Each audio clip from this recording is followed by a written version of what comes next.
Mas enfim, gente. Bom, primeiramente quero, novamente, vamos voltar. Agradecer à Câmara Municipal de Itapevi, agradecer a todo o pessoal da FESP, a organização, né, do evento, enfim, do curso. Me apresentar rapidamente, só não, é difícil ficar falando da gente, né? Mas só para vocês não acharem que é nenhum lunático, nenhum maluco que chegou aqui, né?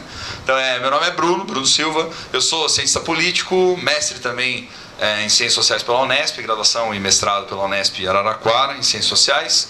E eu estou terminando meu doutorado em Ciência Política na Unicamp, tá certo? Eu estudo, na verdade, a relação entre Executivo e Legislativo em municípios, estudo política local, municipal, com ênfase especial no que fazem os vereadores, ou no que deixam de fazer, na maior parte das vezes, né?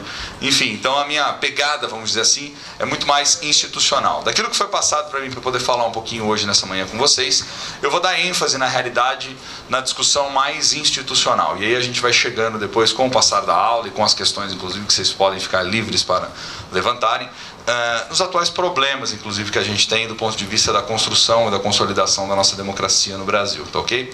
Eu vi que a professora anterior, prazer em conhecê-la também, professora, o nome qual que é? Desculpa, Patrícia e Cláudia, né? Então eu vi que a Cláudia estava falando bastante dos aspectos mais procedimentais, estava falando aqui da coisa das comissões, enfim, da Constituição. Não é chato não, é legal. É mais técnico, né? É mais técnico. Eu vou numa pegada mais política, de como algumas bases, inclusive institucionais do nosso país, se desenvolveu, tá certo? Depois, no período da tarde, tem o professor Humberto Dantas também, e aí o Humberto vai poder aprofundar com vocês alguns aspectos mais substanciais do ponto de vista da relação entre as instituições, tá certo? E eu quero começar a fala de hoje partindo de um problema, na verdade. Sempre tem problema. Quando a gente fala em política no Brasil, sempre vem essa bendita dessa palavra, problema. Assim como sempre vem uma outra palavra. Toda vez que a gente fala em política no Brasil, nunca é um quadradinho. Você tem que imaginar, por vezes, o quê? Um quadrado onde vamos por exemplo, um círculo, né? Que às vezes as coisas vão e voltam, e às vezes você tem que imaginar que tem pontos fora do círculo também. Então a principal palavra que sempre caracteriza a política no Brasil, qual que é? Depende. Você fala assim, não, mas olha, a regra é assim. Não, mas depende. Depende porque sempre tem os aspectos informais, os atores sempre dão uma atropeladinha na regra, então pensar política no Brasil é um troço complicado.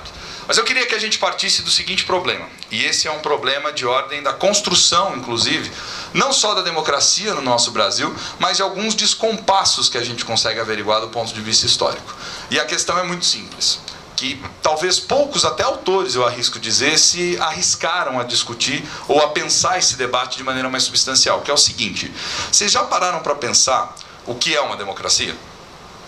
O que é uma democracia? É uma pergunta simples. Vamos lá, gente, vamos lá. Pode falar. Eu gosto de interação, né, para a gente poder conversar, para a gente construir junto. Mas o que é uma democracia no final das contas? Fala, professor. Tem alguns elementos aí que a gente consegue pensar, de repente. Democracia tem a ver com eleição. Tem ou não tem? Concorda aí? Tem a ver, né? Democracia tem a ver com direito ao voto. Democracia tem a ver com regras iguais para todos, vamos dizer assim, onde todos possam ser reconhecidos como iguais. Democracia tem a ver com igualdade, ou pressupõe uma situação de igualdade política. Democracia tem a ver com justiça social, em alguma medida. Ou seja, perceba que a gente, quando fala nesse negócio chamado democracia, nós estamos falando tanto da construção de um ambiente político institucional, quanto da construção de algumas características, ou do desenvolvimento de algumas características, de alguns traços culturais. A gente está pensando na democracia como procedimento, e a gente está pensando na democracia como substância, vamos dizer assim, certo? Por vezes, quando as pessoas falam assim, não estou contente, a democracia não vai muito bem, a gente precisa tentar precisar, inclusive, conceitualmente, o que nós estamos querendo dizer. Porque na maior parte das vezes, quando as pessoas falam, a democracia não vai caminhando muito bem. Hoje, essa percepção de que a democracia não caminha muito bem, ela tem uma correspondência muito mais forte com a perspectiva de não nos sentirmos contentes com aquilo que é uma promessa da democracia entregar para a sociedade. Que na realidade é o quê? A introdução de uma lógica maior de combate à desigualdade, uma situação na qual a gente possa caminhar no sentido de conseguir usufruir da melhor maneira possível os bens materiais da sociedade. Ou seja, que as pessoas possam conseguir efetivar aquilo que está inclusive no horizonte constitucional, que é direito à saúde, direito à educação, a viver bem, etc, etc, etc. Então, quer dizer, quando as pessoas dizem que a democracia não está bem ou que ela não funciona muito bem, as pessoas estão pensando a democracia desse ponto de vista mais substancial. Por que eu digo isso?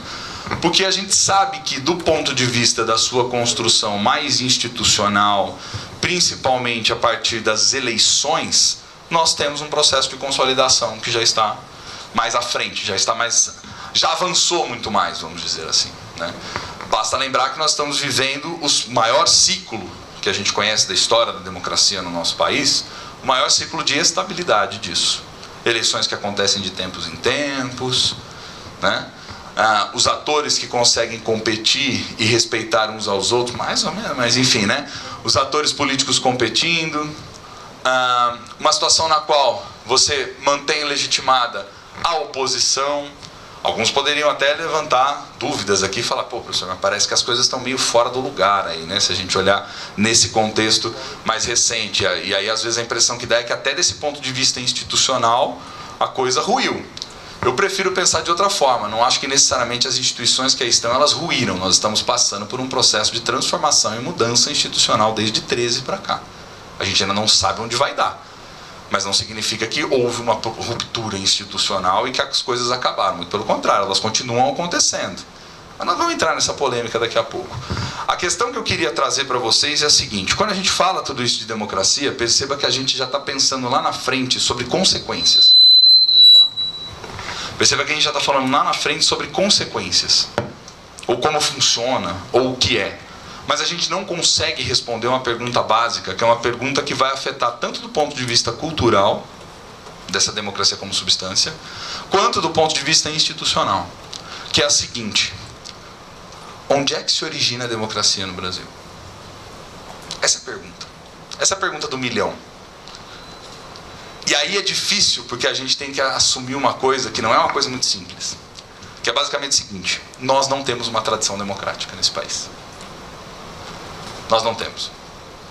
Como assim, professor? Nós não temos? Aí já tem 30 anos. Sim, nós estamos em processo de construção mais recente, pós-88. Mas nós não temos uma democracia do ponto de vista da tradição, e principalmente da tradição socialmente construída. E você quer ver quando a gente começa a partir desse problema? A gente parte desse problema quando a gente identifica que, ou melhor dizendo, a gente entende que temos uma situação de democracia quando previamente nós temos a estruturação de um sistema representativo. Até porque é uma condição mínima. Se eu tenho um sistema representativo onde as pessoas podem votar, escolher, né, ou seja, votar e serem votadas, minimamente eu tenho uma construção democrática. Só que no país, na história brasileira, a gente precisa assumir que, na realidade, há um descompasso entre a criação do sistema representativo e o desenvolvimento de uma tradição democrática. Para pensar. Quando que se organiza um sistema representativo no Brasil? Com eleições. E aqui eu não estou dizendo se muitos participam, se poucos participam, estou dizendo quando que se organiza. Quando que começa isso? Vamos lá, dá um chute aí. Só lembra que tem que falar no microfone, né, gente? Que tá aí nosso amigo está lá circulando com o microfone. Mas e aí, alguém arrisca? Vamos lá, gente. Não precisa, né? Pode participar, pode falar. Senão fica chato, né? Só eu vou falando. Eu vi que vocês estavam participando do outro professor, hein? Senão o professor vai ficar chateado, hein? Nada? Então tá bom, eu vou falar, vai. Tudo bem. Essa primeira eu perdoo, beleza? Depois as outras a gente vai ver como é que vai ser. Ela levantou a mão. Ela não estava. Estava só espreguiçando mesmo. Ela levantou. Quando você levanta a mão, né, professor, até para assim, né? Vamos ver. Mas enfim, a gente cria um sistema representativo num período não democrático. E aí a gente tem que voltar até em alguns autores para poder entender esse fenômeno e não achar novamente também que nós somos uma jabuticaba. Eu gosto sempre de recuperar um cara que talvez eu acredito que vocês já tenham lido. Já ouviram falar de um cara chamado Bernard Manin? Sim ou não? Não ouviram falar? Tudo bem, não tem problema. Mas enfim, o Bernard Manin escreve um livro chamado As Metamorfoses, Origens e Metamorfoses do Governo Representativo. E ele tem uma ideia que é uma ideia muito boa. É uma ideia de que assim, o governo representativo ele é anterior à construção de um regime democrático em muitas das vezes. O que nos faz, ou nos induz, ou nos leva automaticamente a pensar que não é porque eu tenho um sistema representativo que necessariamente ou obrigatoriamente eu tenho uma. Só que historicamente a evolução do governo representativo no país que foi símbolo disso desencadeou um processo de construção democrática, que é na Inglaterra, no primeiro momento, com a própria criação do parlamento. E com a gradativo, eu tenho que sair daqui porque senão vai dar interferência. E com a gradativa expansão do sufrágio, com a gradativa expansão da participação política, da representação das classes que até então não estavam dentro da política. A gente sabe que ali deu na democracia numa construção secular. Nos Estados Unidos, de onde a galera saiu também dessa tradição, deu na democracia. Em outros países europeus as histórias são diferentes, mas a gente sabe que inevitavelmente, principalmente do século XX em diante, foi dando em democracias, certo? Agora, o Brasil organiza o seu sistema representativo ainda no século XIX. Tanto é que nós temos uma monarquia, mas nós temos um sistema de representação política. Nós temos deputados imperiais que são eleitos. Aliás, um sistema chatíssimo, até de entender, complexo. Eleições de vários níveis. Tudo bem que você fala assim, professor, mas quem votava ali, né? É que nem aquela música do Wesley Safadão, sabe? Sabe aquele 1%? Aquele 1%, tanana. É isso aí. Essa galera, o cara tá rachando. Mas enfim, é isso, né? Aí ele vai chegar depois e falar com os amigos, você aprendeu hoje na aula? Eu aprendi que a democracia no Brasil é o Wesley Safadão. Não é assim também, tá? Não é assim também. Mas enfim, é aquele 1%. Mas tem uma ideia de construção de um regime representativo, de um sistema de representação política. Mas não tem nenhum vestígio de democracia. Quando... Eu não vou nem ficar voltando na história aqui, porque isso é muito chato também, né? Porque também é ruim, né? O cara barbudo de manhã contando história enche o saco, né? Mas enfim, eu não vou voltar tanto nessa coisa da construção da história, mas é só pra gente datar algumas coisas importantes. Ao longo do Império eu tenho a formação desse sistema representativo, mas a gente sabe que o que bagunça tudo é o poder moderador. Que é o que manda no final das contas é o que o imperador quer, ponto, acabou. Não tem lei que sustente, vamos dizer assim. Ninguém respeita código nenhum, norma nenhuma. Você obedece. Tem a separação dos poderes, tem ali a galera que é eleita, mas no final das contas, o poder moderador bagunça toda a história. Legal. Quando a gente chega em 1891 e a gente aprova a nossa primeira Constituição republicana, ou seja, a gente começa a entrar numa lógica de república, a gente adota ali os traços principais da nossa institucionalidade política. Princípio de separação dos poderes, executivo, legislativo, judiciário. Forma de Estado, que foi o que venceu, né, da disputa. Frente ao centralismo monárquico, venceu o federalismo dos estados. Então, federalismo. Um sistema de governo, que pela lógica, se fosse o que aconteceu na Europa, a gente seria uma monarquia constitucional, em alguma medida.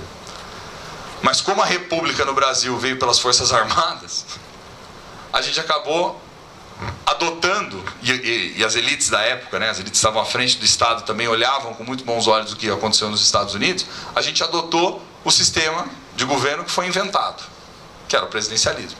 Porque, na verdade, o presidencialismo enquanto sistema de governo ele foi inventado. Foi inventado lá pelos federalistas norte-americanos. O parlamentarismo, como sistema de governo, é uma evolução natural da participação política da sociedade, do que foi, no caso europeu, clássico. Além disso, a gente adota a possibilidade de criação de partidos políticos, das modernas democracias, os partidos estaduais no primeiro momento. Ou seja, as bases da nossa institucionalidade. Hoje nós somos o quê? Presidencialistas? Somos ou não somos? Está desde 1891 posto no papel. Tem princípio de separação dos poderes? Ela acabou de mostrar aqui no final. Inclusive nem pode ser alvo de PEC, né? Porque é cláusula pétrea, né? Que chama, né? Cláusula pétrea. A parte juridiquês é mais difícil, gente, mas a gente vai acertando. Numa forma de Estado federativo. Então olha só que interessante. Com a criação da República, em tese era para vir o desenvolvimento do quê? De uma democracia, em tese. Porque se eles olharam para os Estados Unidos, mas quando chegou aqui o que acontecia? Não tinha uma parte importante nessa história toda. O que não tem? Institucionalmente você tem as condições, mas o que você não tem? Você não tem povo, né, gente? Você não tem povo. Você tem uma massa amorfa. Aí aqui começa um problema cultural mais amplo. Qual que é o problema cultural mais amplo? A gente tem o desenvolvimento de uma institucionalidade, não tem nem a formação de um Estado ainda. aqui nos moldes modernos, aquele Estado burocrático, baseado no princípio da lei, etc.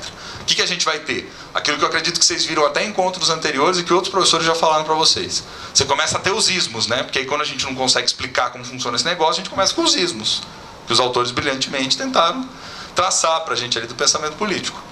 Você tem uma lógica o quê? Como diria o Raimundo Faoro, por exemplo, uma lógica patrimonialista, né? Ou seja, desde a vinda da corte lá no século XIX, o que se viu foi a formação de um Estado no qual a galera trata o Estado como se fosse a coisa sua. Então não tem uma separação entre público e privado. Ah, professor, mas por que isso é importante? Pô, uma democracia se funda na ideia de que precisa existir uma separação entre público e privado. Então nós não temos um traço cultural democrático aí já, de princípio. E você tem outros ismos depois que vão entrando nessa história toda política brasileira. O patrimonialismo é o mais evidente de todos. Os agentes do Estado tratam a coisa pública como se fosse sua, não há clareza das funções, a lei é relativa, tudo aparece muito mais como uma extensão do domínio da própria família. Aí no âmbito local a galera falou, pô, isso aí tem a ver com familismo, com mandonismo, com coronelismo depois, na República Velha. São os ismos, os diferentes ismos. Lógica clientelista, o clientelismo. Tudo isso porque todos esses ismos são justificados por quê? De maneira, é óbvio que eu estou fazendo uma redução aqui, mas por quê?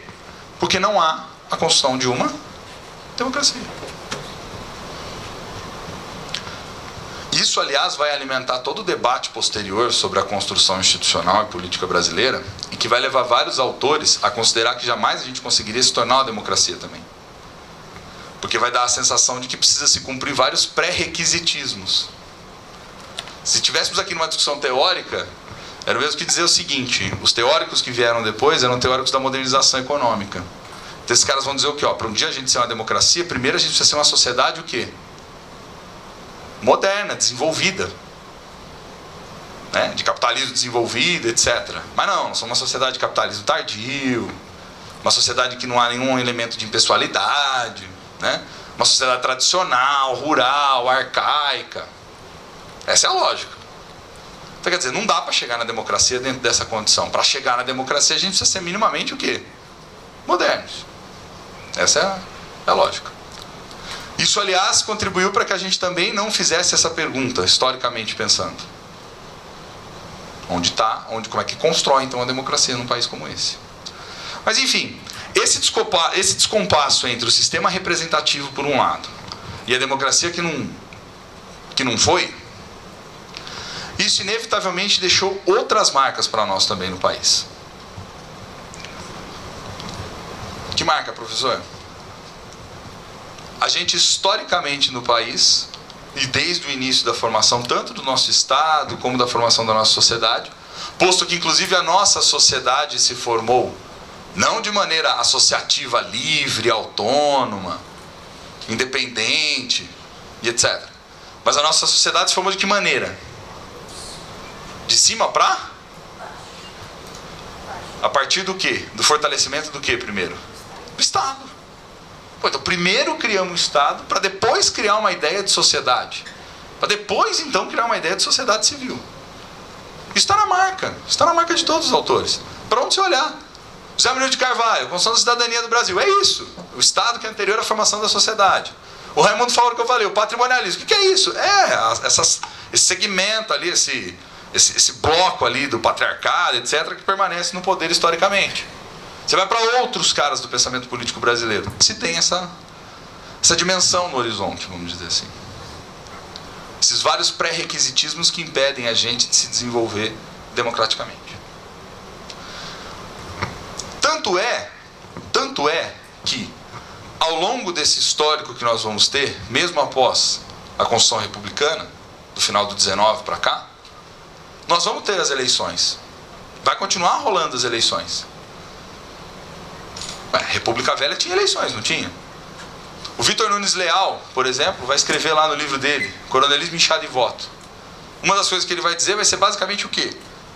Temos um moderno sistema representativo, o que é isso?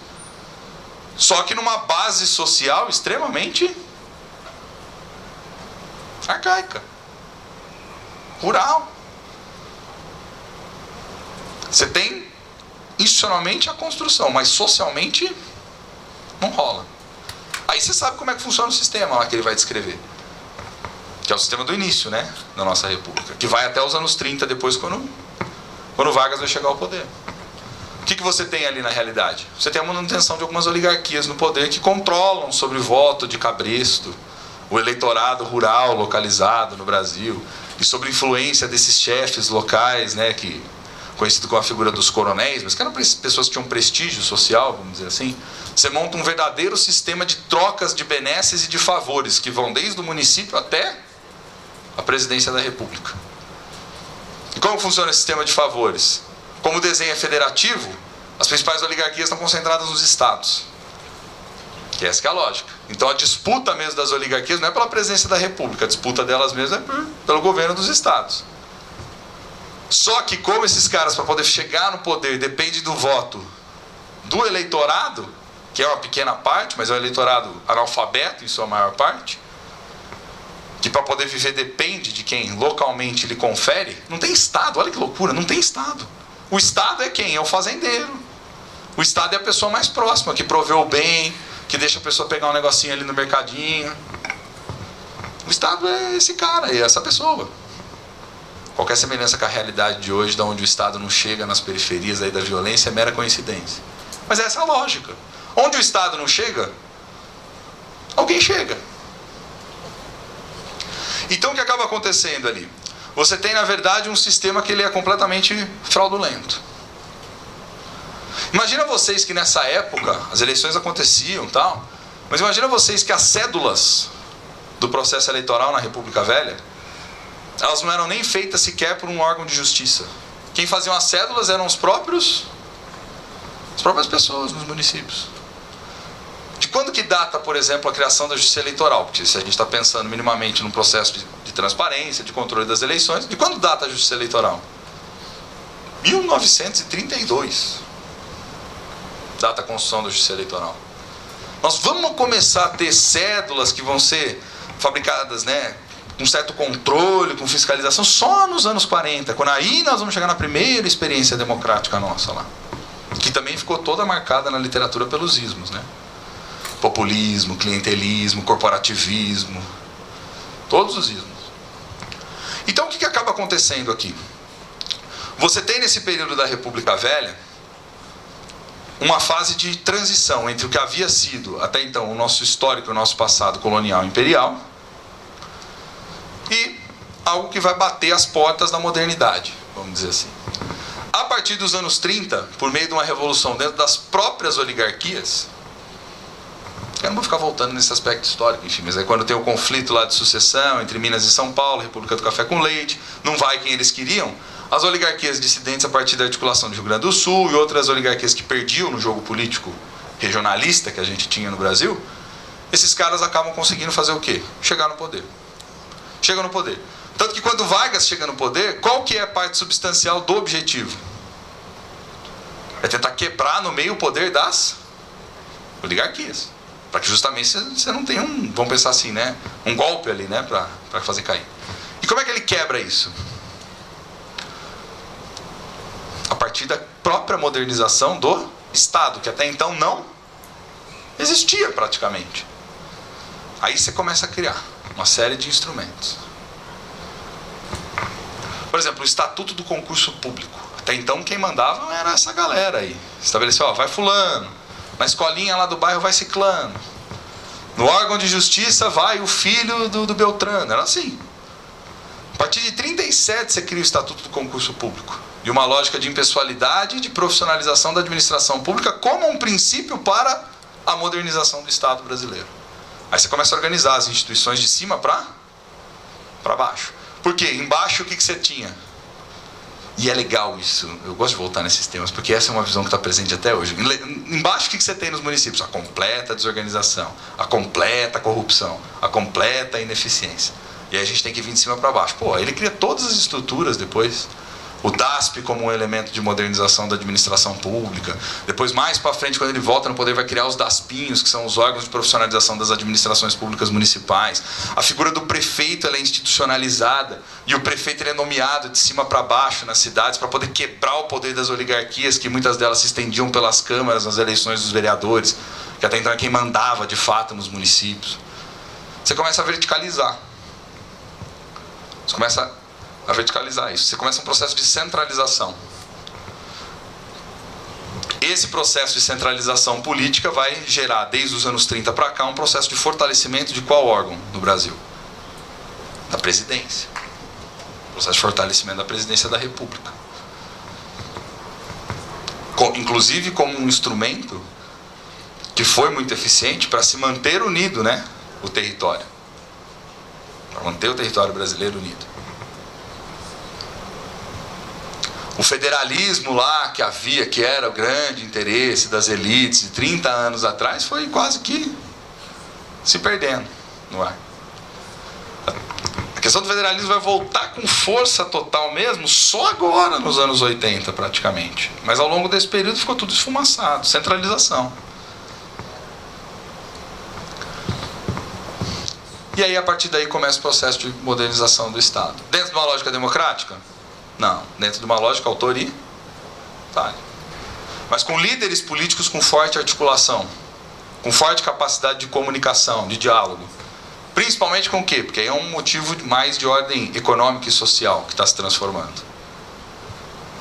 O que está mudando? A economia brasileira continua agrária, continua rural, mas a partir dos anos 30, a partir do modelo paulista, começa a se desenvolver. Começa a se desenvolver. Tanto por parte dos cafeicultores do Oeste Paulista, que começam não só a investir no meio agrário, mas começam a investir nas indústrias, quanto por parte dos imigrantes que haviam vindo para o Brasil desde o final do 19. E a partir disso você começa a criar uma sociedade dentro daquilo que se imaginava que era uma sociedade moderna, urbana, industrial, com um Estado organizado. A partir daí você começa a tirar as massas do meio rural e elas começam a migrar para as cidades. E esse processo das massas saindo do campo e indo para as cidades vai criar a nova massa urbana. Tanto é que Vargas fez o quê? Você fala, professor, parece que você está contando história, mas tudo isso tem a ver com a debilidade da nossa democracia. Quer ver? Como é que o Vargas se conectava com as massas? De maneira intermediada, como pressupõem os modernos regimes representativos democráticos por partidos? De maneira direta, sem intermediação. Liderança, fala no rádio, concede direitos. O José Murilo de Carvalho falou, olha que coisa maluca, né? A nossa cidadania já começou pelas avessas. Primeiro vieram os direitos sociais, para depois, lá no fim, vir os direitos civis, os direitos políticos básicos das pessoas. E ainda assim, ao longo da história, tudo isso muito bagunçado. Isso foi permeando as lideranças dos anos 30, dos anos 40 e dos anos 50. Com a Segunda Guerra Mundial, pós-Segunda Guerra Mundial, aí é óbvio que a pressão vai aumentar cada vez mais. E com essa pressão aumentando, o que a gente vai verificar no mundo de maneira geral, quando principalmente os Estados Unidos, a Inglaterra, a galera vence a disputa, fora a União Soviética naquele momento, você começa a ter o que no mundo? Um processo de expansão de democracias. Então o movimento de expansão de democracias, mundo afora, e aí sim, o alinhamento principalmente das Forças Armadas, dos generais, etc., no Brasil com os Estados Unidos, do que se tinha nessa época da transição, quando termina, né, o governo Vargas, etc., que depois virou uma ditadura, né? Talvez eu não tenha dito isso, né? Entre 37 em diante, o Estado Novo é uma ditadura. Aí, a partir dos anos 40, a democracia chega, mas não como tradição de construção de autonomia ou de disputa da sociedade, mas novamente vindo das elites, de cima para baixo. E aí como é que você integra as pessoas? Aí começa a ter o processo de organização dos partidos políticos, que vão se formando a partir do Estado, PTB, antigo PSD, depois a Sociedade das Classes Médias, a UDN. Aí começa a surgir Começa a se organizar uma democracia a partir dos anos 40. Mas ainda assim, uma democracia extremamente frágil. Participação e mobilização política também frágil, sob diversos aspectos. Mas começa ali algo interessante. O que começa ali? Uma matriz de participação política por meio do voto. E esse, aliás, vai se tornar um traço constitutivo do nosso regime. As pessoas, desde ali, vão começar a associar a democracia com participação via... Porque a partir dali dos anos 40 em diante, essa tradição não para mais. Mesmo atravessando o período ditatorial. Porque na ditadura no Brasil, você fala assim, mas não votava para presidente. Mas peraí, mas o município tinha eleição para prefeito, tinha eleição para vereador durante todo esse período. E com exceção, depois do que veio com o AI-5, você tinha eleição para o legislativo. Tanto é que a oposição, depois, anos depois que vai se formar na ditadura, é uma oposição que vai se organizar a partir da onde? Do movimento livre da sociedade. A sociedade vai aderindo, vai pressionando, vai ganhando corpo.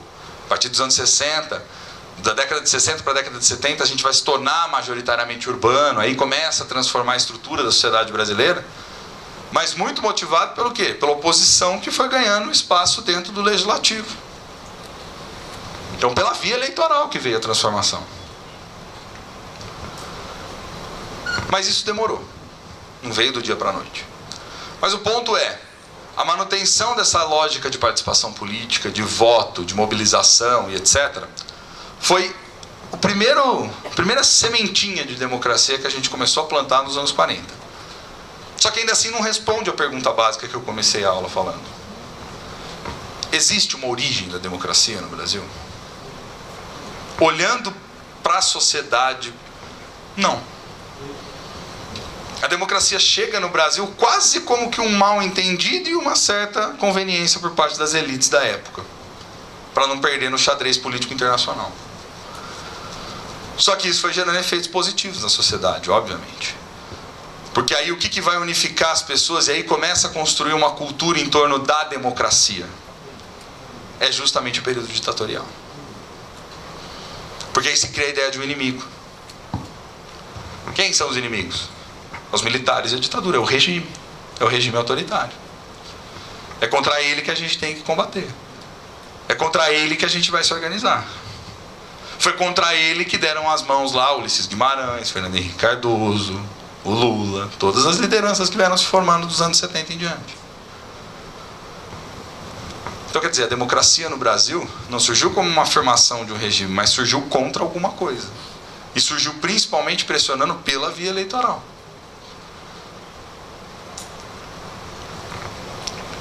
O que a gente vai ter do final do período da ditadura militar para cá, até a transição dos anos 80, na realidade, vai ser isso. O fator que unifica e que permite com que a gente chegue à democracia é, por um lado, combater o regime ditatorial. 2, expandir a possibilidade das pessoas interferirem no processo político por meio do voto.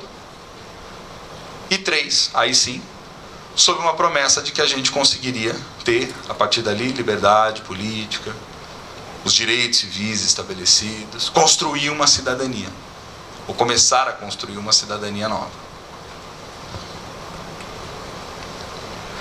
Tanto é que, no processo constituinte que a gente vai ter dos anos 80, no processo constituinte, nós vamos ter uma ampla participação da sociedade. Aí sim, pressionando os parlamentares, participando, enviando sugestões. Você vai ter diferentes, e aqui tem uma literatura gigantesca sobre isso, que trata sobre esse tema. Enviando propostas, sugestões. Você tem ali médias de manifestação por mês ao longo da Constituinte entre 87 e 88, de quase 10 manifestações por mês. De diferentes setores da sociedade, mulheres, indígenas, empresários, trabalhadores. A partir dali, sim, você começa a criar uma atmosfera na sociedade, vamos dizer assim, que é mais alinhada aos valores básicos da democracia. Ou a gente começa, a partir dali, a desenhar, a construir, não só a democracia, como a necessidade de afirmação eleitoral, porque também não tinha vindo as eleições ainda. As eleições vão vir só depois. A campanha de 84 pelas diretas já era de que o desejo de que as eleições já fossem diretas em 85. Mas não foi. Não passou. E quando não passa no parlamento, o que vem, na verdade, é aquela característica que vários autores caracterizam o Brasil. Uma transição lenta, gradual e segura. Não é essa a ideia? Transição lenta, gradual e segura. Sem grandes rupturas. E é o que acaba acontecendo. A partir dali, a sociedade começa a se mobilizar. Muita coisa entra dentro da Constituição. Porque ali você tinha os interesses dos mais diversos tipos sendo colocados em conflito. Desde os interesses de minorias, até interesses das elites econômicas, interesses de diferentes setores da população, e deputados representando essas diferentes coisas também. Eu acho legal isso, e falar um pouco sobre isso, quando a gente fala um pouco sobre política no Brasil, porque a gente tem uma percepção, e veja, até por vezes equivocada. A gente olha para o nosso passado sempre com vergonha. A gente não consegue olhar para trás e entender que esse processo dos anos 80, sob diversos aspectos, embora limitado também, mas sob diversos aspectos foi extremamente virtuoso na construção brasileira. A gente fez coisas ali que até então não tinha feito. E por que eu estou dizendo isso? Porque, infelizmente, tem gente da nova geração que acha que a política no Brasil começou em 13 para cá. Esquece que tem algo que veio lá atrás. E esquece até do que está em jogo nos dias de hoje. Mas a questão toda é, a partir de 88, a gente retoma na Constituição aqueles mesmos traços institucionais, óbvio que não no mesmo ambiente, mas aqueles mesmos traços institucionais que estavam tentando ser efetivados desde o início da nossa República. E aí vai dar uma briga sem fim.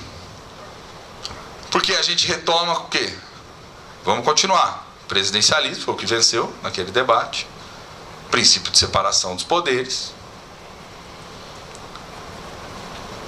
Uma forma federativa de Estado. Vale destacar que a partir de 88 esse conflito e as discussões em torno desse tema do federalismo serão diferentes.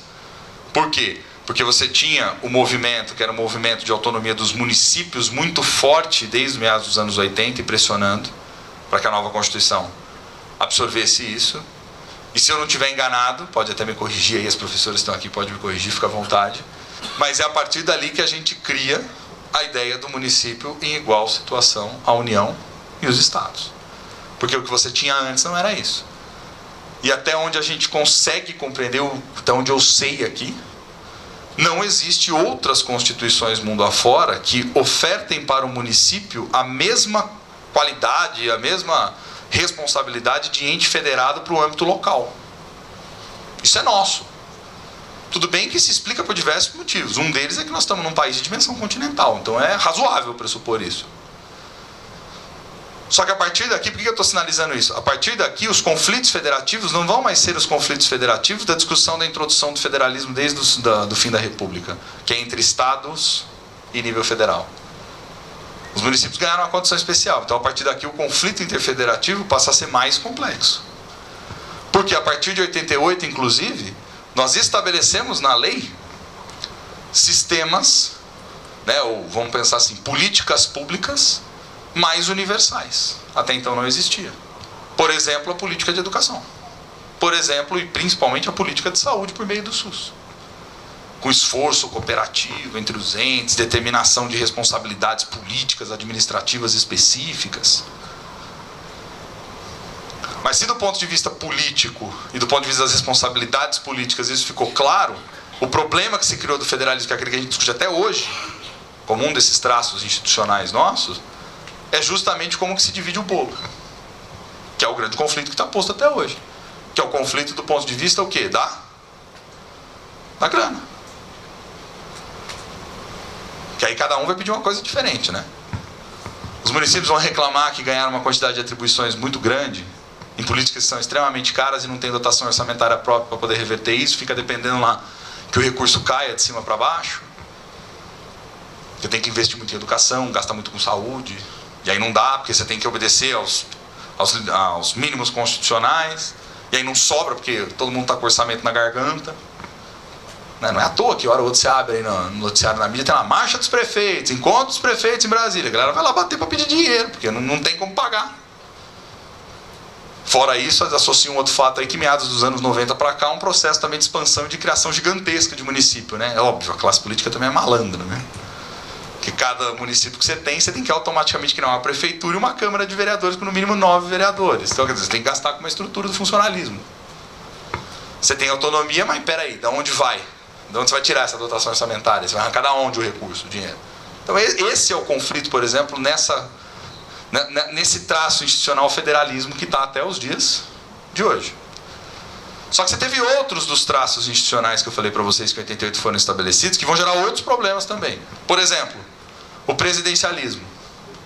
Desde meados dos anos 80, havia um embate gigante entre partidos e lideranças que passavam a defender a adoção do parlamentarismo e outros setores que continuaram defendendo o presidencialismo. E isso, aliás, essa coisa da discussão entre presidencialismo e parlamentarismo, ou seja, sobre o sistema de governo, foi o que alimentou, por exemplo, na ciência política, a maior parte do debate que se deu dos anos 80 até hoje. E que, inclusive, conseguiu nos colocar na rota internacional de debates. Porque qual que era a questão que vinha sendo levantada desde os anos 80, nesse período da transição entre os regimes?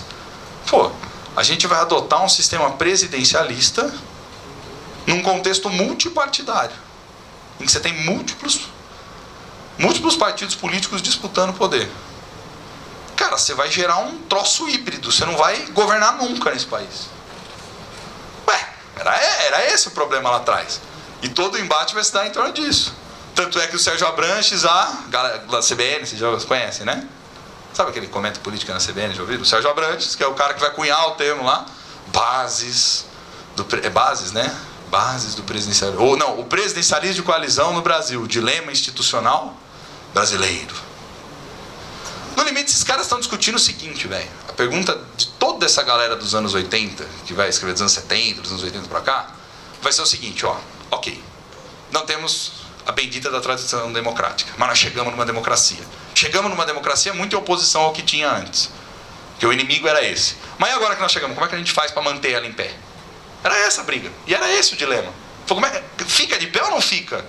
Nós vamos retornar ao histórico de golpismo que a gente tem nesse país, ao histórico autoritário, como é que vai ser? A gente acaba com isso ou não acaba? A democracia é segura ou não segura? É estável ou é instável no Brasil? Era esse o debate que estava posto.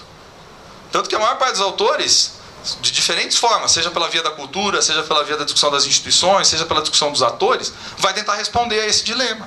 A coisa para ou não para de pé? A gente cria o que é uma democracia, que é o império da lei, ou não cria o império da lei? No final das contas.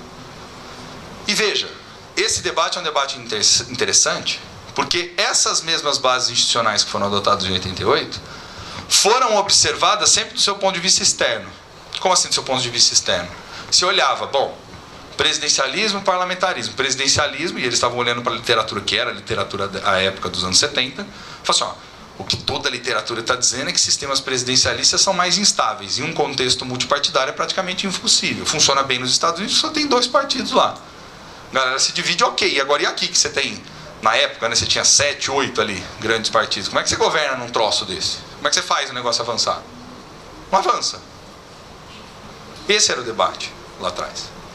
Então o presidencialismo passou a ser alvo de discussão como um dos principais dilemas brasileiros, que associado a outros traços institucionais, tornava a democracia um negócio impossível. Por exemplo, associa o presidencialismo dentro de um estado, dentro de um país de dimensão continental, com municípios em condição de autonomia. A galera olhou e falou assim, meu amigo, você está de sacanagem comigo. Os deputados vão ser eleitos onde? Nos seus respectivos o quê? Estados. Aí a galera falou, bingo, o sistema eleitoral também é um problema. Não é só você ter múltiplos partidos, mas o sistema eleitoral também é um problema. Vai gerar outra jabuticaba. Porque os deputados vão ser eleitos nos seus estados. E não só nos seus estados, porque na verdade esses deputados vão ser eleitos nos seus... nos municípios, né? Porque é ali que acontece a vida política. Falou, o que garante que esses caras vão chegar lá no nível federal e eles vão estar alinhados a algum tipo de projeto mais nacional de país? Esses caras vão querer a vida inteira estar lá e querer a linha para os seus respectivos municípios para alimentar os seus currais políticos. Olha, clientelismo de novo. Falou, não tem o que segure a democracia nesse país. Você vai dar sempre abrir margem para algum ismo. Era essa a preocupação. É óbvio que tem muito mais coisa, mas o texto, por exemplo, do Abrantes, que é um texto fundamental para começar esse debate, está mostrando justamente isso. Você tem uma heterogeneidade na sociedade, uma desigualdade regional lascada. Como é que nós vamos manter isso aqui de pé? E além de tudo, você tem, na própria Câmara de Representação Federal, você tem uma subrepresentação de estados e uma sobre-representação de outros estados. Quer dizer, já desnivela ainda mais. O Senado ainda tenta dar uma corrigida nisso daí, porque é a mesma quantidade de representante, mas ainda assim, você vai ter desequilíbrio de força, desequilíbrio do poder, não vai rolar, a democracia não vai permanecer de pé nesse país. Aí vai associando federalismo como um ponto problemático para poder organizar as bases nacionais. O presidencialismo como uma fonte constante de instabilidade. Porque no limite você fala o quê? Ó, beleza, a gente elege um presidente que não consegue fazer absolutamente nada, nós vamos ter que segurar esse cara, essa pessoa durante quantos anos? Durante 4 anos. Se o Congresso cruzar o braço e falar que não vai fazer nada, não vai fazer nada. Instabilidade. Não decide, não governa, não avança. Não entrega aquilo que a democracia está prometendo entregar. Não efetiva aquilo que está no horizonte constitucional, que são as políticas públicas. Quer dizer, não cria uma cultura democrática nunca. Esse era o diagnóstico que estava posto a partir dali. Combinação entre presidencialismo, multipartidarismo num sistema eleitoral que para a maior parte dos cargos legislativos, com exceção do Senado, é feito por um sistema proporcional de lista aberta, onde esses caras disputam o voto e se matam entre partidos, você só tem fonte de instabilidade, não tem como você coordenar nada a nível nacional. Esse foi o diagnóstico institucional do Brasil. Feito. Ali em meados dos anos 80. E que era um fator de temor, né? Poxa. Estava tão feliz, né, que a galera começou a entender que tinha uma tradição democrática, que começou a se organizar pela via eleitoral, em oposição ao regime, mas agora nós chegamos aqui, como é que a gente opera a democracia? Se ela não vai parar em pé. Aí imagina, e a realidade competindo com a teoria, com as discussões, com as análises, né? 85, o presidente que saiu do movimento legitimado, Tancredão, falece e não assume. Pô, todo o pacto nacional que se fez em torno dele, todo o acordo entre as elites, inclusive com os militares, né? Que era uma figura de maior circulação, pô, caiu por terra. Aí assume o Sarney. Um cara impopular, representante do que tinha de mais oligárquico no país, de mais atrasado, alinhado com os... Cara, não vai dar certo esse negócio. Aí ele segura aos trancos e barrancos, né? Os trancos e barrancos.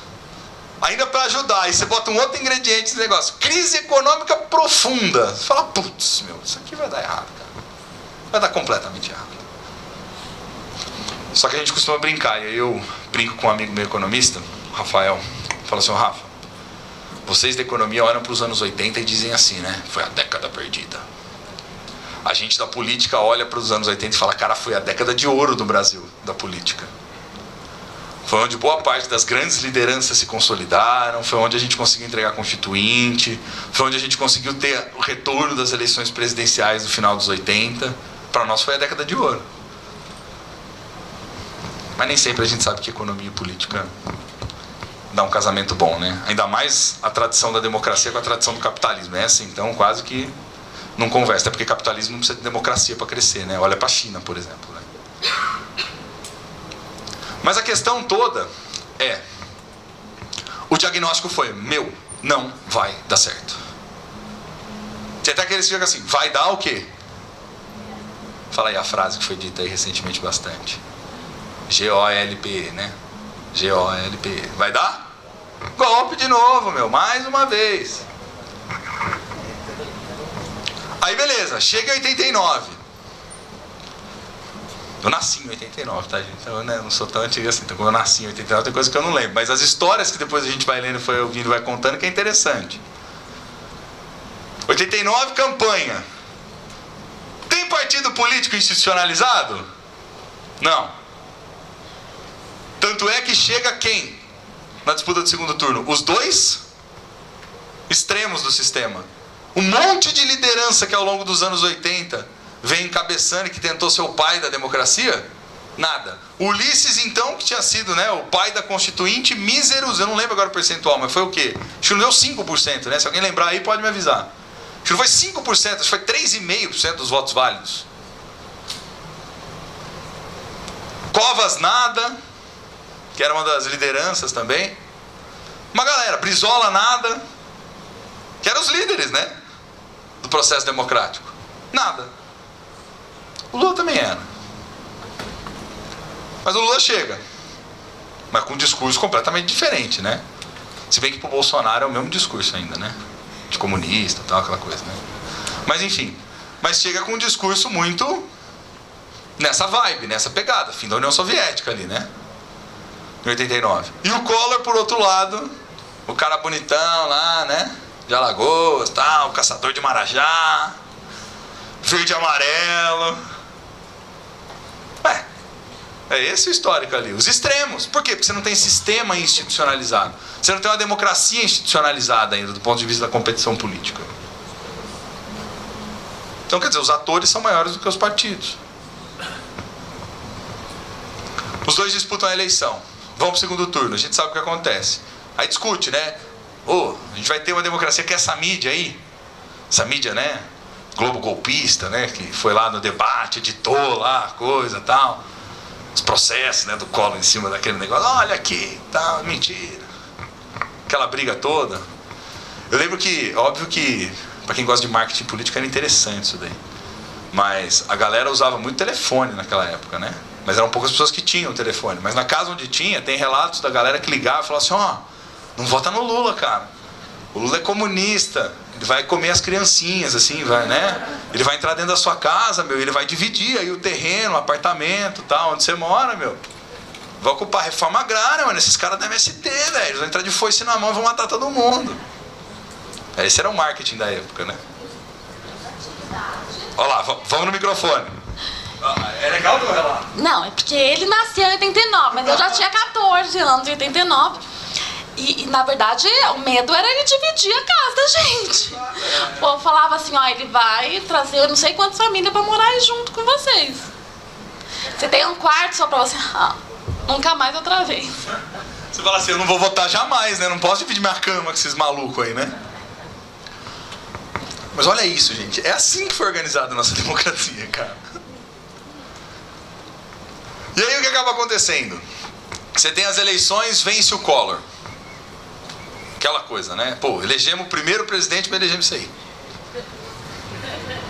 A galera rachou lá no fundo. Né? Elegemos isso aí. O que acontece?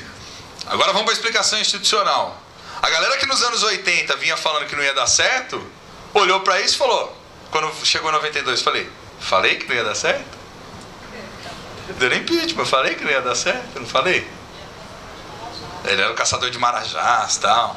Pô, o cara caiu por causa de uma Elba, meu. Tudo bem que não foi só a Elba, né? A gente sabe, né? Muito amigo o irmão dele, né? O irmão, né? O PC era irmão dele, né? Não, o PC era o... Foi irmão, né? Enfim. O PC era cunhado, não era? Cunhado. Vai lá, volta, gente. Essa ficou de parentesco aí, eu não lembro. Não, é a idade, né? Porque, né? Não, porque eu já tava na... Não, o PC era o contador dele, o tesoureiro da campanha, mas a Tereza lá, bonita, que disse que ele queria alguma coisa com ela, não queria com ele. Aí vai a revista Veja lá, e a entrevista, e dá aquele vazamento. Mas depois deu certo pra ela, essas histórias todas, ela se projetou e tá aí até hoje. Aí ela foi, né? Mas ele também tá, né? Deu ruim lá atrás, mas depois deu bom lá na frente, né? Mas enfim... Imagina, esse momento, esse contexto. Primeiro presidente eleito 2 anos depois, impeachmentado.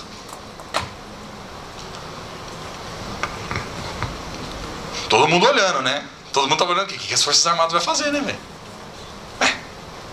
Como é que vai reagir esses setores? Mas segura. Segura. O Itamar conseguiu conduzir. Conduz a transição, chega nas eleições de 94. Problema econômico persistindo, agora mais agudo ainda, né? Só que chega lá, consegue. Bota o Fernando Henrique Cardoso. Vai lá a equipe, muda, vai daqui, briga de lá, estuda os planos econômicos. Já tinha atravessado os anos 80 com aquela baita estabilidade, troca moeda, vai moeda, não funciona. Começa o processo para a criação do Plano Real. Tem um vídeo, se fazer um parênteses, esse é legal. Tem um vídeo que é o do Fernando Henrique Cardoso no programa do Silvio Santos, esse é legal. É do Fernando Henrique Cardoso no programa do Silvio Santos explicando para a população como é que ia funcionar o Plano Real, ele na época ministro da Fazenda do Itamar. Cara, é genial. Ele falando, não, o pessoal vai ter que entender que a gente vai introduzir uma unidade de valor, mas assim, tentando ser o mais didático. Eu imagino o Fernando tentando ser o mais didático possível. Ele tem muita clareza, óbvio, né? De argumentação, mas para falar para as massas é diferente, né, meu amigo? Não é falar para academia, né? Você precisa explicar para o cara, você tem que ter confiança que você vai deixar lá, vai mudar a moeda, viu? E depois vai dar certo. Porque muito da mudança do plano econômico vem do ambiente da confiança. A gente sabe que a maior parte também da economia é confiança. É isso. Mas beleza, faz a transição, consegue o Plano Real, tem sucesso, numa conjuntura muito específica, ganha as eleições.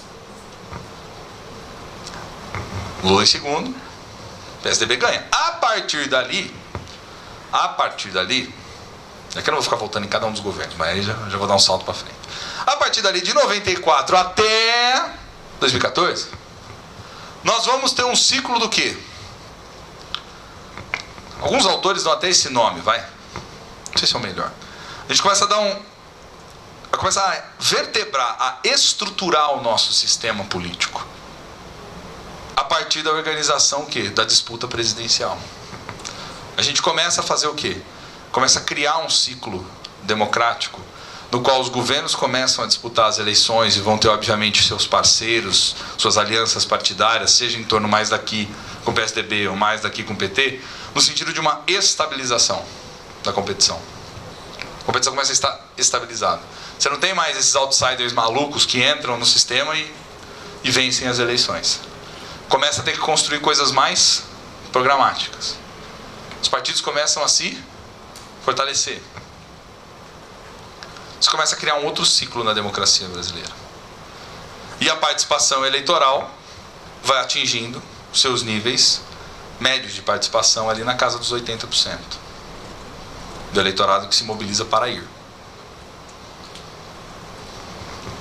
Quer dizer, meio que capengando, mas a gente foi construindo uma democracia do ponto de vista eleitoral, com projetos políticos um pouco mais à direita, um pouco mais à esquerda, competindo entre si, mas disputando modelos de Estado, disputando visões sobre o papel do Estado, seja em relação à economia, seja no provimento das políticas públicas, se é um Estado um pouco mais que solta a mão e deixa mais para o mercado, um Estado que atua mais e provê algumas coisas ou só regula, e começa a partir dali a vertebrar a democracia.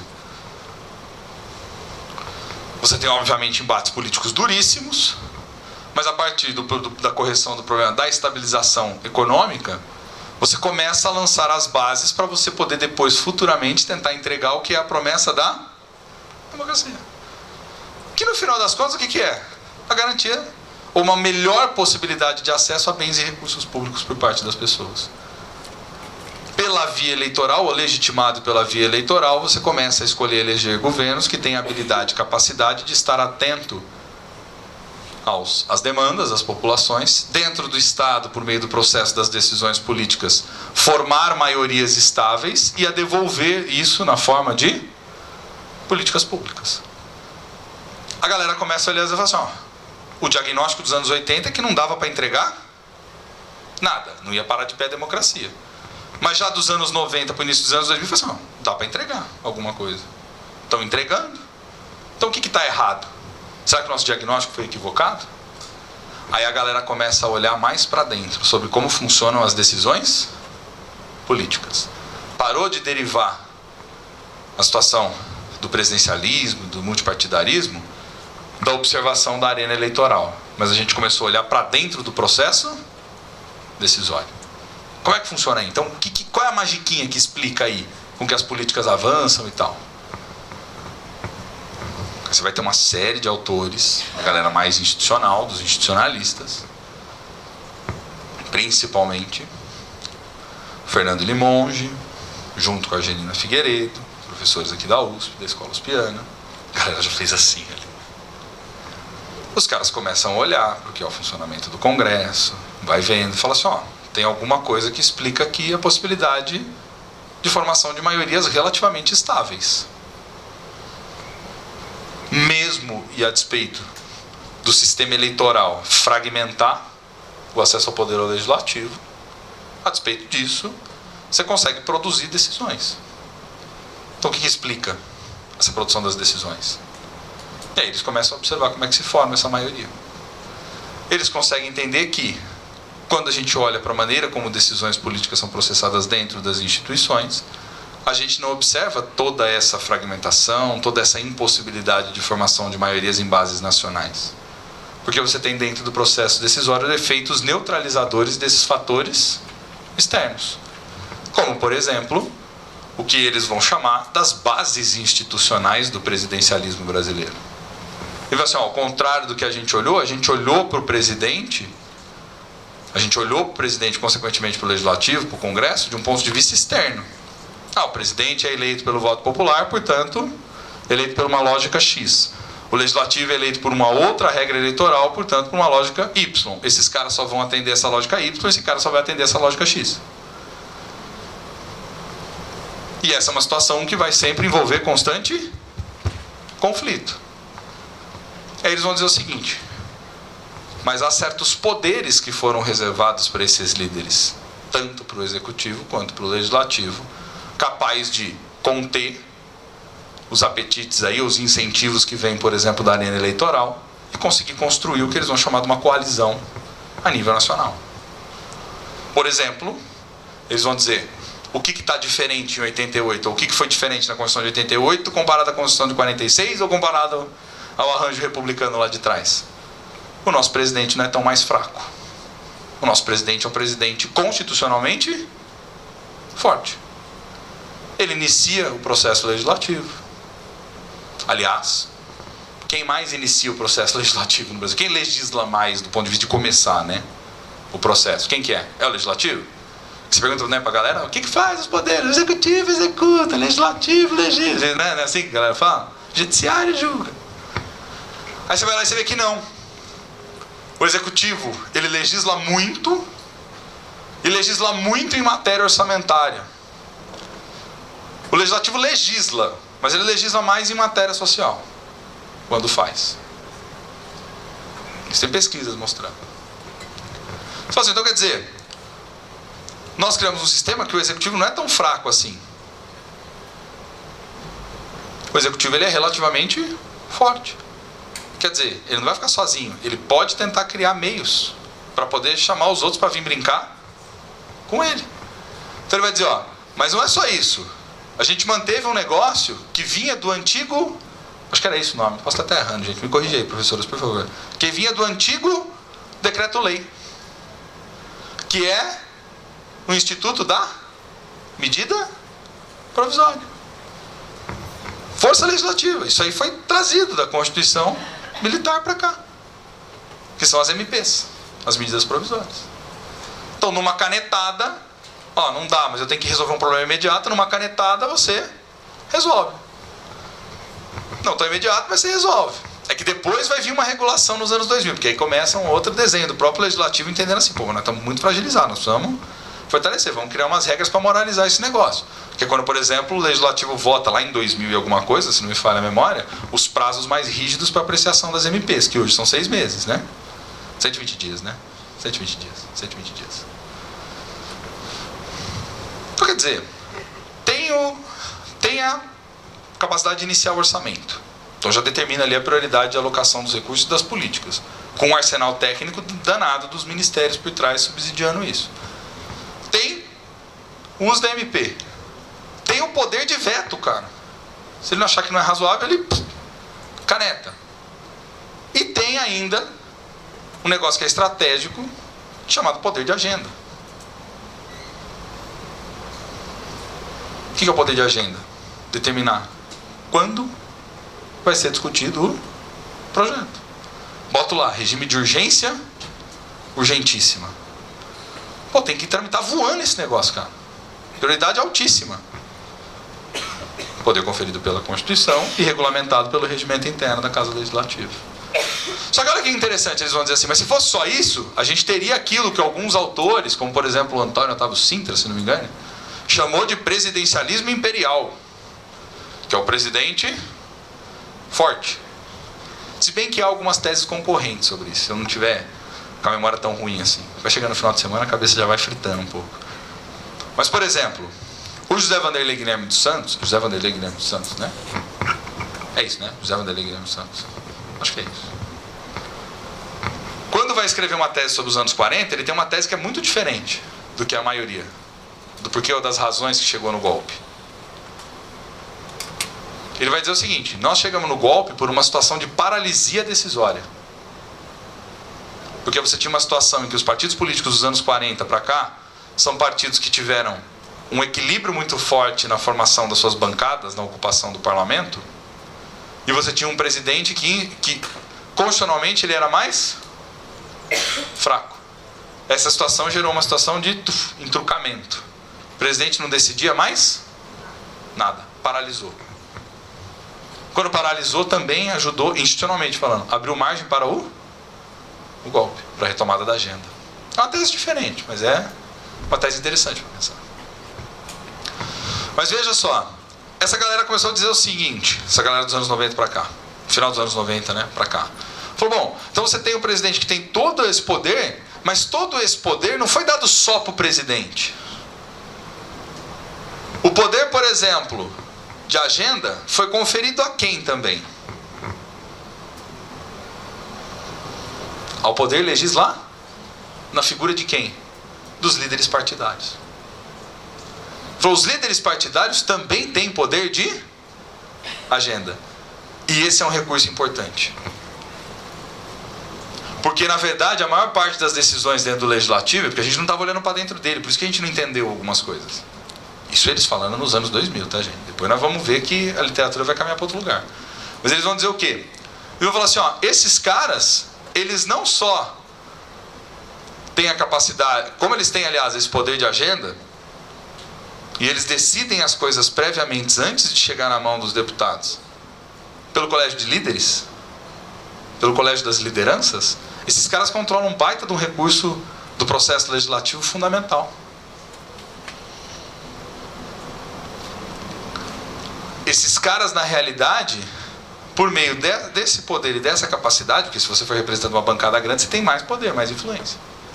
E que não é só isso, você tem também o poder de determinar quem vai para dentro das comissões. O líder indica, vai esse, não vai esse, vai aquele, e assim por diante. Falou, esse poder de agenda conferido para o presidente e para os líderes criou uma possibilidade de que o presidente, diferente do que estava imaginando essa galera que estava olhando para as instituições externas, ele não vai precisar conversar com 513 parlamentares e ficar nessa loucura de negociar com região X, estado Y, bancada tal, ou bancadas parapartidárias. Esse cara consegue negociar em termos partidários. Diminuição do custo. Eu consigo negociar a partir de um acordo com quem? Com os líderes. A partir desses líderes eu consigo construir a minha base. Óbvio que não é só isso, porque o executivo vai dizer assim, além desses recursos constitucionais, você tem também uma caixa de ferramenta para você poder operar com esses líderes partidários, que é uma caixa de ferramenta importante, porque você, presidente, tem recursos que todo e qualquer parlamentar valoriza. Por exemplo, ocupar posição estratégica nos ministérios. Por exemplo, você tem controle a uma série de cargos de confiança. Por exemplo, você é o cara que vai autorizar, porque tem o controle orçamentário, você é o cara que vai autorizar no limite para aquilo que os parlamentares mais gostam. Que é de levar o quê para os seus municípios, para as suas bases? Dinheiro, as emendas, os recursos públicos.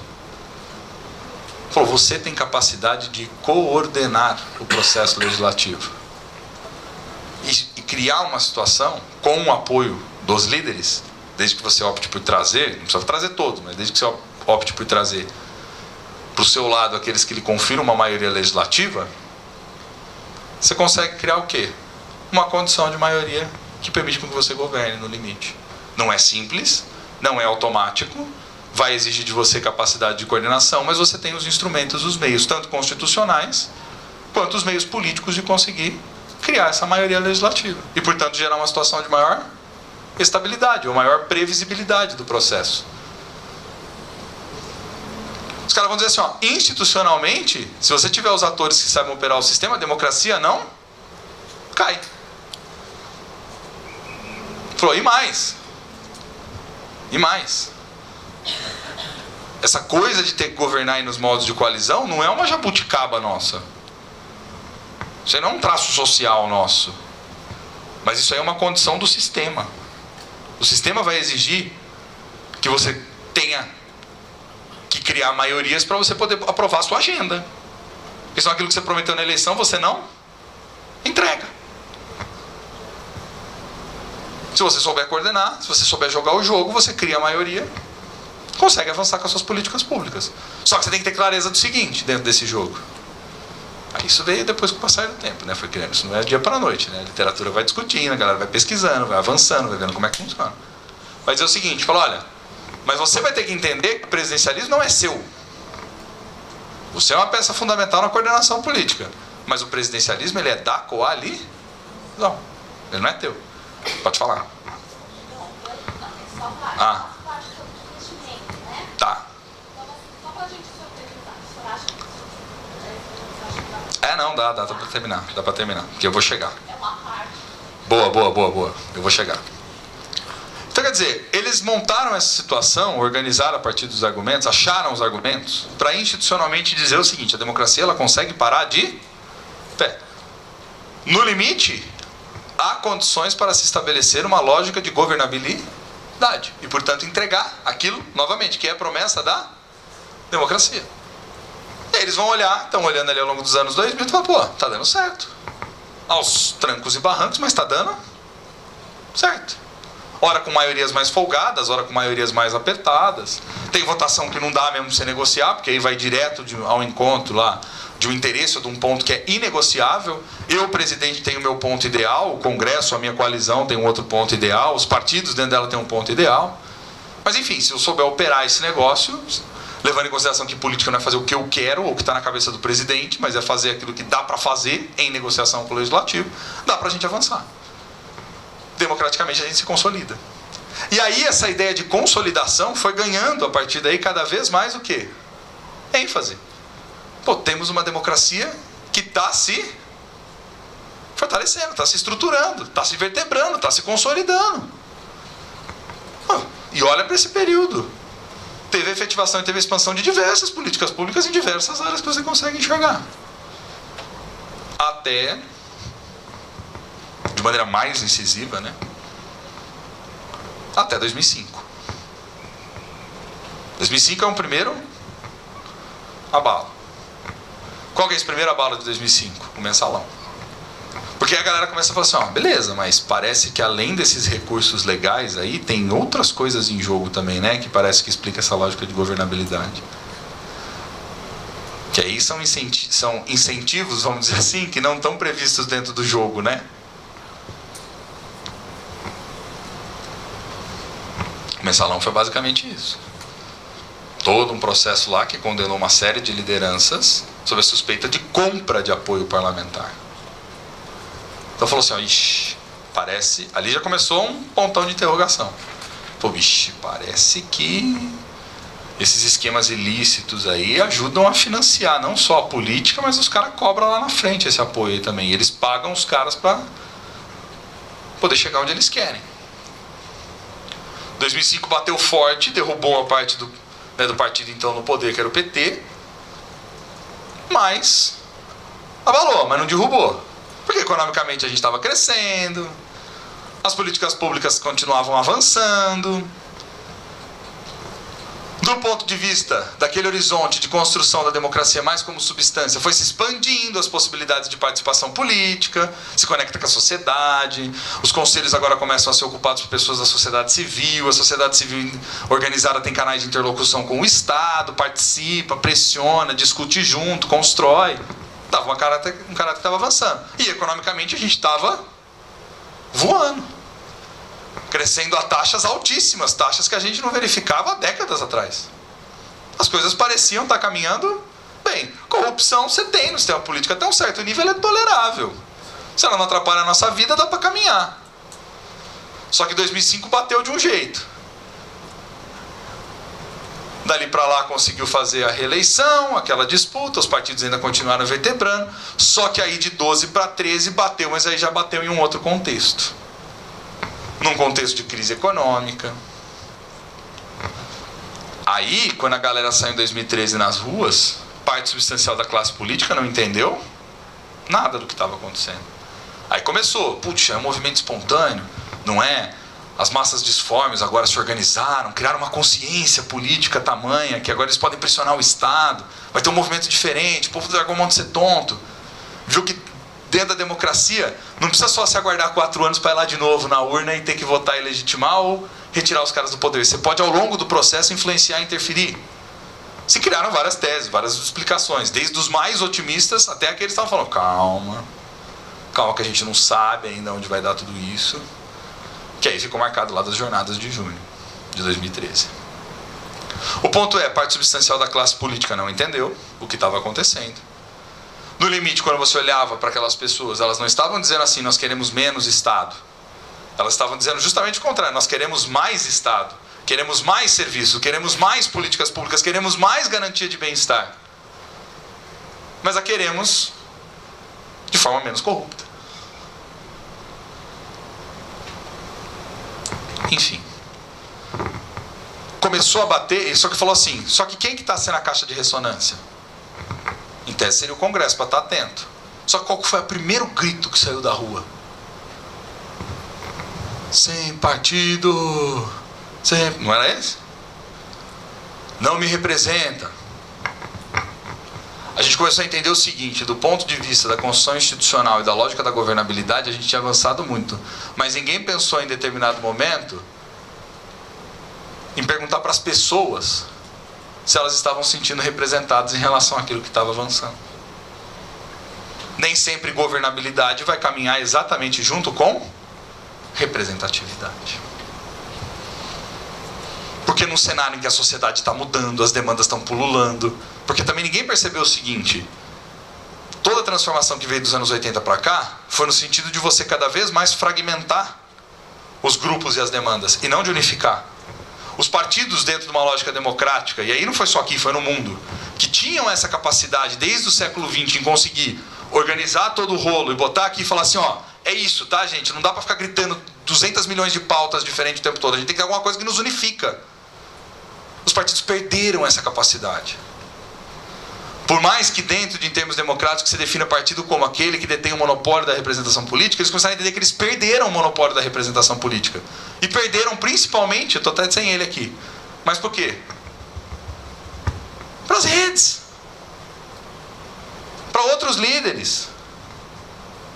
Para outras organizações, para outras referências. Referências essas que talvez nem estivessem dentro da política institucional. E não estavam. A galera não entendeu.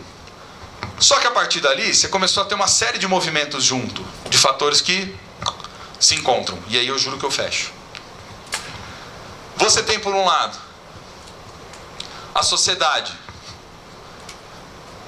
pressionando os políticos, as instituições. Você tem, por outro lado, o avanço de outro grande escândalo, que se tornaria o maior escândalo de corrupção recente. Dizer recente, porque falar, esse cara fala, maior escândalo de corrupção da história. Sei lá se é o maior escândalo de corrupção da história, né? Pô, que é mais corrupção do que era a família real, cara. Mas enfim, né? A galera gosta, né, dessas coisas de maior, né? Daquela impressão que, né? Enfim. Paralelo a isso, a justiça veio cada vez mais enquadrando a classe política quando conseguiu mostrar que, na verdade, para além desses aspectos mais formais e institucionais que a gente havia identificado, era preciso começar a pensar o funcionamento das instituições de maneira mais ampla, mais aberta.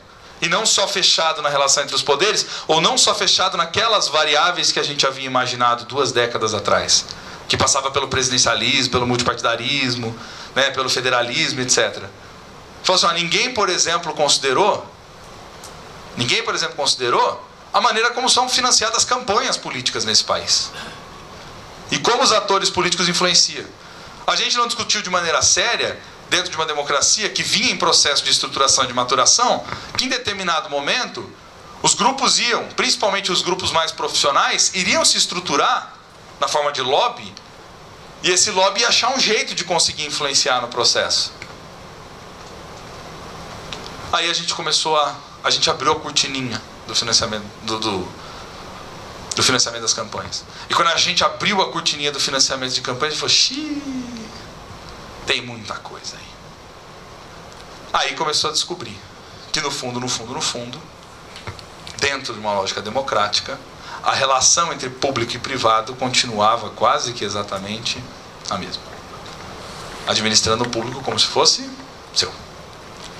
A gente falou, poxa vida, culturalmente, no final das contas, a gente não conseguiu construir, eticamente, né, uma ética democrática, não construiu. E aí começou a se averiguar. Foi se desmembrando todo o sistema. O judiciário foi descobrindo isso. O judiciário foi avançando. A polícia foi enquadrando a galera. Começou a investigar. E foi vendo que aquilo tinha ramificação que não terminava mais. Que no final das contas ela ligava desde o cara que estava num cargo intermediário de médio escalão, passando por empresários, por lobistas, por gente que fazia lavagem de dinheiro e terminando na presidência da República. Falou, tá aí, ó. E aí também tem uma disputa de teses no ar, né? Falou, tá aí, ó.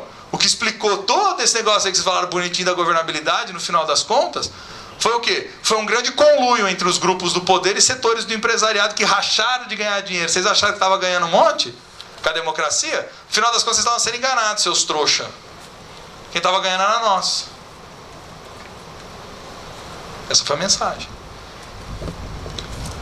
E a partir do judiciário mostrando, olha, e não é só num partido não, hein? Tá todos envolvidos. Tá esse, tá o da direita, o azulzinho, o verdinho, o amarelinho, o vermelhinho, tá todo mundo dentro do conluio, viu?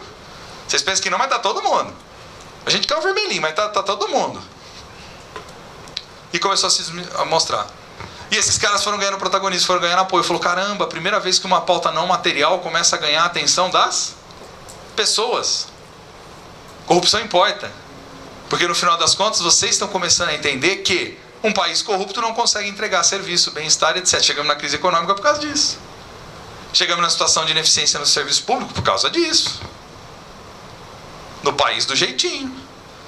Portanto, não há solução dentro da política. A solução tem que vir por outra via.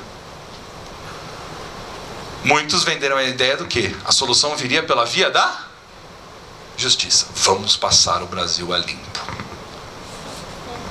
Era isso que diziam os procuradores lá com o PowerPoint, com o negócio e tal lá. Não há saída na política. A política é o reino da podridão. A saída tem que vir por um agente externo. Aí vai juntando, né, gente? Esquema de financiamento. O judiciário começou a ficar perdido. A justiça foi avançando. Os atores foram caindo. A economia foi indo ladeira abaixo. Grandes empresários nacionais começaram a ir ladeira abaixo. Só a quebra da Odebrecht, por exemplo, gerou quase 300 mil desempregados. O setor que mais avançava parou. Os campeões nacionais pararam. Não tinha mais. Vamos construir um negócio diferente. Os partidos que estão aí não representam. Ou seja, essa dimensão da representatividade começou a minar muito também das bases da governabilidade, porque foi explicitando, na verdade, o que estaria por trás dessa lógica de governabilidade. E tudo isso para dizer o quê? Chegamos onde chegamos. Numa situação em que a gente até tem uma estabilidade do ponto de vista da democracia, do ponto de vista do voto, mas que do seu ponto de vista substancial, a maior parte das pessoas já não acreditam mais nela. Não sei, por causa do tempo, gente, eu vou fechar aqui. É isso. Obrigado, pessoal. agradecer ao professor Bruno. A gente vai fazer agora 15 minutinhos. Tem alguém que já tem alguma pergunta que queira fazer já? Não? Vamos sentar aqui na mesa? Convido a Cláudia, a professora Cláudia também para sentar aqui.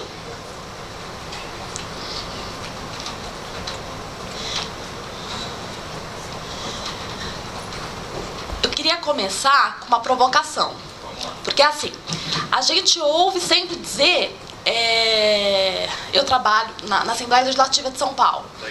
Então, assim, eu trabalho numa casa legislativa e a gente ouviu aqui, primeiro a professora Cláudia falando, depois o professor Bruno.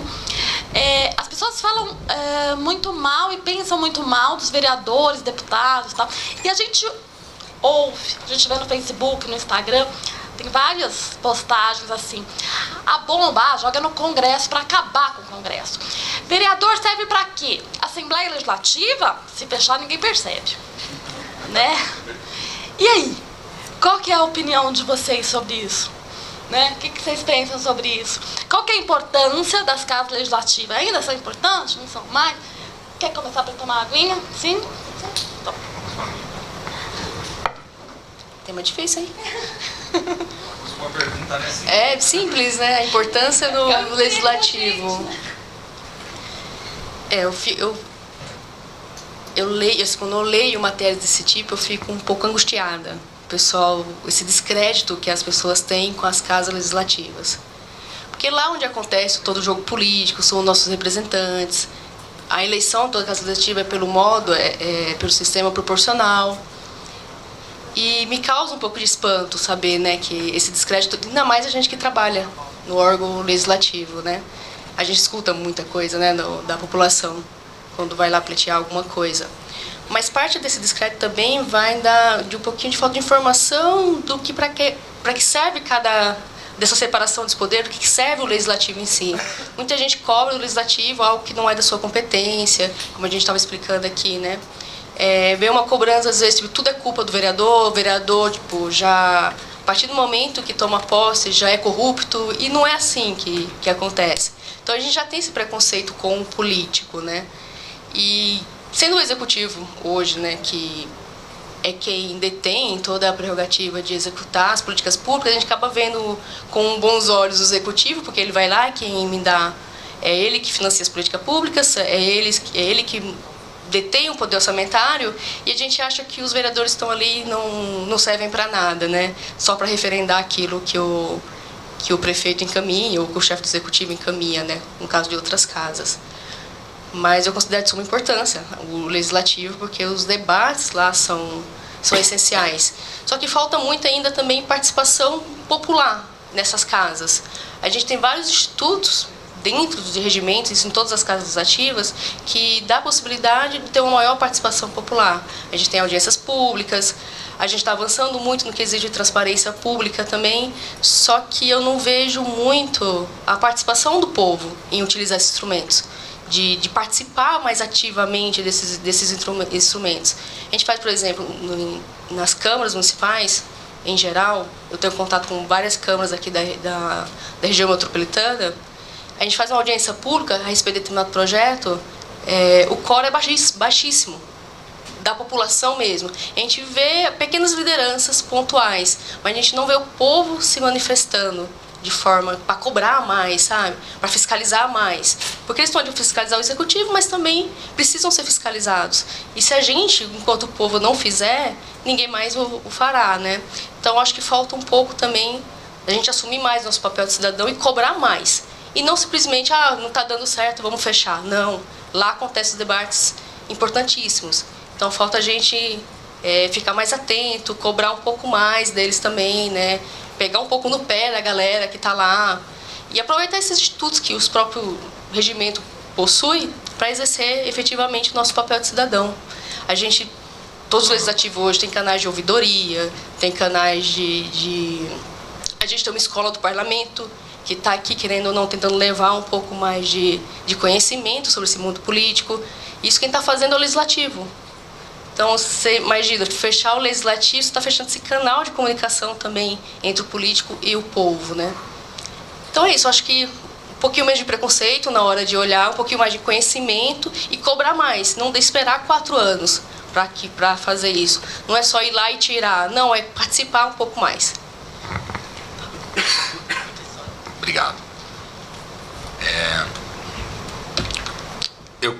Eu começaria respondendo essa pergunta pensando no seguinte sentido.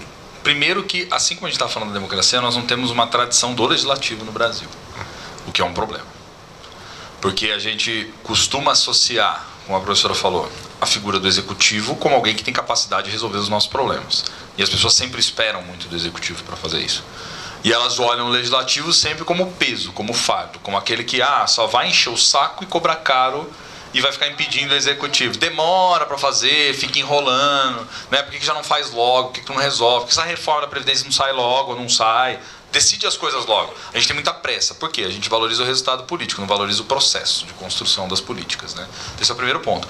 Segunda, nós temos uma história de um poder legislativo que foi constantemente alvo de dedo do poder executivo, no sentido de fechá-lo.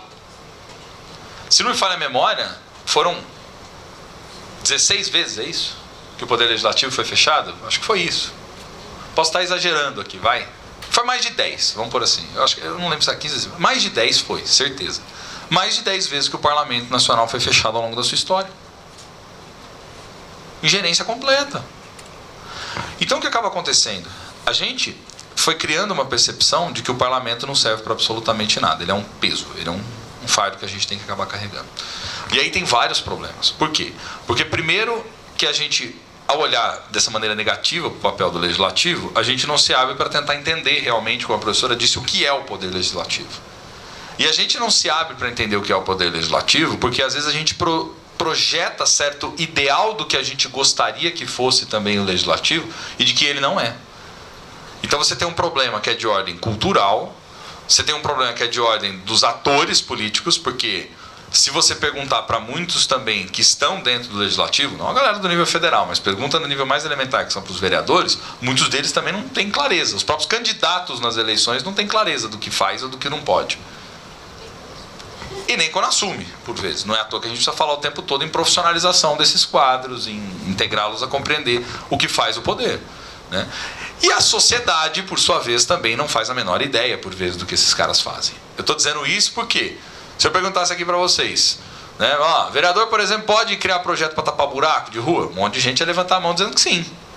Aí a gente fala assim, não pode, que é prerrogativa do executivo. Via de regra, óbvio que tem exceção, mas via de regra o legislativo não pode criar nada que vai gerar custo, orçamento. Porque quem controla isso é o poder executivo. Ele pode, obviamente, e o que vai fazer isso, que essa que é a atividade de legislar, modificar isso dentro do parlamento, vai emendar o texto, vai discutir, vai ver se é a solução mais razoável, se não é, se dá para contemplar outras regiões, enfim, vai discutir a política, vai fazer a política. Então a cozinha da política é o poder legislativo. Isso não é aqui, isso é no mundo. E isso independe também do sistema político. Independe se é no presidencialismo, independe se é no parlamentarismo. O parlamentarismo é até mais evidente, né? A política se faz dentro do parlamento. Mas dentro da lógica presidencialista, ela também se faz dentro do parlamento. Então, quer dizer, a gente não olha para o poder legislativo com os olhos de tentar entender que a democracia se constrói a partir dele, e não a revelia dele. E isso gera um problema gigantesco para nós enquanto sociedade. Porque aí vai passar por várias instâncias. Por exemplo, as pessoas não compreendem o papel e nem o que faz o legislativo.